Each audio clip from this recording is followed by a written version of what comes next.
நான் இன்றைக்கி சொல்ல போகிறது ஃப்ரெண்ட்ஷிப். அதை பற்றி தான். இந்த ஃப்ரெண்ட்ஷிப்புக்கு கரெக்டாக நம்ம என்ன தமிழில் சொல்லலாம் அப்படின்னு யோசிச்சின்னா கொஞ்சம் கஷ்டம்தான். அதாவது நார்மலாக நம்ம கேள்விப்பட்டதெல்லாம் என்னோடய ஃப்ரெண்டு இவ்வளவுதான். சரி, ஃப்ரெண்ட்ஷிப்பை பற்றி பேசுவோம். ஃப்ரெண்ட்ஷிப்பை வச்சு நிறைய படங்கள் எடுத்திருக்காங்க. யாருக்கு நல்ல ஃப்ரெண்ட்ஸ் இருக்காங்களோ அவங்களுக்கு தான் அந்த கதையோட அருமை புரியும். சரி, ஃப்ரெண்டுன்னா என்ன? இங்கிலீஷில் ஒரு ப்ரொவர்ப் இருக்குது, friend in need is friend indeed அப்படின்னு. அதாவது நம்மளோட தேவைகளுக்கு நம்ம கூட இருக்கிற ஒரு நண்பன் தான் உண்மையான நண்பன் என்று அர்த்தம். அதாவது ஃப்ரெண்ட்ஷிப்புக்கு தமிழில் இப்போ எனக்கு அர்த்தம் கிடைச்சது நட்பு அப்படின்ட்டு.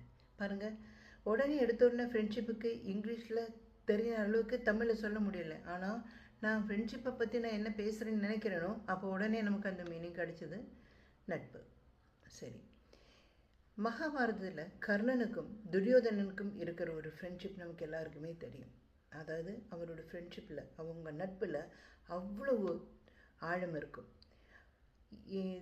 அதாவது கௌரவ சபையில், அதாவது பாண்டவ சபையில் இவங்க இருவரும் இருக்கும்போது கர்ணனை ரொம்ப அவமானப்படுத்தினாங்க. அப்போது துரியோதனன் தான் கூட நின்று, இல்லை இனிமேல் நீ என்னுடைய நண்பன் அப்படின்னு எல்லாருக்கும் முன்னாடி எல்லாரும் இன்சல்ட் பண்ணும்போது அவரை சேர்த்து பிடிச்சிட்டாரு. அந்த ஒரு நட்புக்காக அவர் தப்போ சரியோ நட்புக்காக நம்ம நண்பனோடு கூட நின்று போராடணும் அப்படின்னு நினச்சி அவரோட லைஃப் பூரா, அதாவது அவரோட என்டையர் லைஃப்பை அவர் கௌரவாஸ்க்காகவே ஒதுக்கி வச்சார். சரி, அதில் ஒரு மகாபாரதம் கதையில் கர்ணனோட கதையை தான் பார்த்துருந்தாங்கன்னா உங்களுக்கு தெரியும்.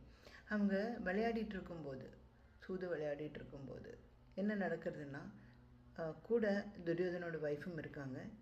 சடனாக அந்த விளையாட்டுதில் அவரோட துரியோதனோட ஒய்ஃபோட மாலை தெரியாமல் சிதறிடும்.